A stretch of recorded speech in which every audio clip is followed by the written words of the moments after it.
అంతర్వేది తీరంలో సముద్రం రంగు మారింది. గోదావరి వరదతో పాటు వచ్చిన వ్యర్థాలతో మురికి కూపంగా మారింది. బీచ్ ప్రాంతం కంపు కొడుతుండడంతో పర్యాటకులు ఆమడ దూరం నుంచే పారిపోతున్నారు. బీచ్కు పూర్వ వైభవం తీసుకురావాలంటూ అధికారులకు స్థానికులు విన్నవించుకున్నారు. చూశారుగా, ఇది ప్రఖ్యాతిగాంచిన అంతర్వేది బీచ్. ఇక్కడి నీరు మట్టి రంగులోకి మారిపోయింది. అంతేకాదు, దుర్వాసన కొడుతోంది. ఎప్పుడూ స్వచ్ఛంగా కనిపించే సముద్రపు నీరు ఎందుకు రంగు మారింది? నిత్యం పర్యాటకులతో కిక్కిరిసే అంతర్వేది బీచ్ ఇప్పుడు వెలవెలబోతోంది. ఎప్పుడూ స్వచ్ఛంగా మెరిసే సముద్రపు నీరు ఇప్పుడు మట్టి రంగులోకి మారింది. తీరం వెంబడి మురికి వ్యర్థాలతో నిండిపోవడంతో బీచ్ ప్రాంతం అశుభ్రంగా మారిపోయింది. సుదూర ప్రాంతాల నుంచి వచ్చే భక్తులు, పర్యాటకులు స్నానం చేయకుండానే నిరాశతో తిరిగి వెళుతున్నారు. ఎన్నిసార్లు శుభ్రం చేసినా సముద్రంలోకి తరలి వచ్చే వ్యర్థాలు మళ్లీ చేరుతున్నాయని స్థానికులు ఆవేదన వ్యక్తం చేస్తున్నారు.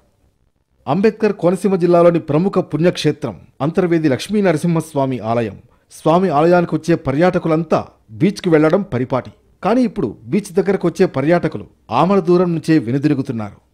అంతర్వేది బీచ్ను శుభ్రపరచవలసిన గ్రామ పంచాయతీ అధికారులు చేతులెత్తేశారు.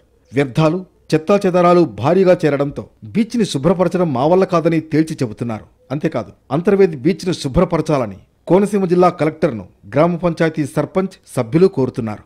అంతర్వేది బీచ్ ప్రాంతాన్ని పరిశుభ్రంగా మార్చేలా అధికారులు చర్యలు తీసుకోవాలని స్థానికులు కోరుతున్నారు. అప్పుడే ఈ ప్రాంతం పర్యాటక శోభను సంతరించుకుంటుందని చెబుతున్నారు.